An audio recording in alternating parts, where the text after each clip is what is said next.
Ana bugun Hayotbekga 3-etaplari tugadi. Kecha biz Anita qilgansizmi? 3-etaplari tugadi. Mana qilib turib. Jim tur. Ozgina turib tur.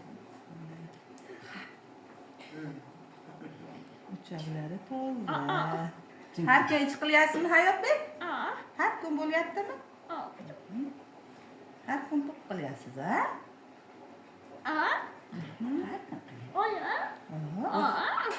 Ko'ryaptilar-da qo'llarini. 5, 6, 7. 5, 6. Uchoq toza xudo xohlasa. Ana, tancho'laringiz sog' bo'lsin. Endi Hayotbek achalardan so'rab olamiz. Kelganinglarda qanaqa edinglar? Mana endi Mashina berib kelganida 8 kunda, 7 kunda ish qilar edi. Siz mana shu Oyashga olib kelganimizdan keyin hozir har kun ish qilyapti.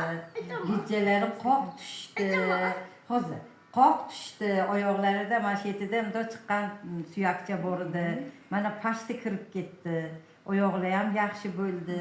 Qonlari ham yaxshi bo'ldi. Mana tillarini ham massaj qildilar Oyash. Tillari ham yaxshi bo'ldi. Eng keraklisi immuniteti baland bo'ldi buni. Ilgarida kasalga chalinmayaptilar. Biz sizdan nihoyatda xursandmiz. Yana xudo xolisa aprel oyida yana kelamiz bir kurs. Toshkentga bitta borib Ha, kelsak. borib kelsak yana kelamiz. Sizga katta rahmat Oyasi. Umringiz uzun bo'lsin.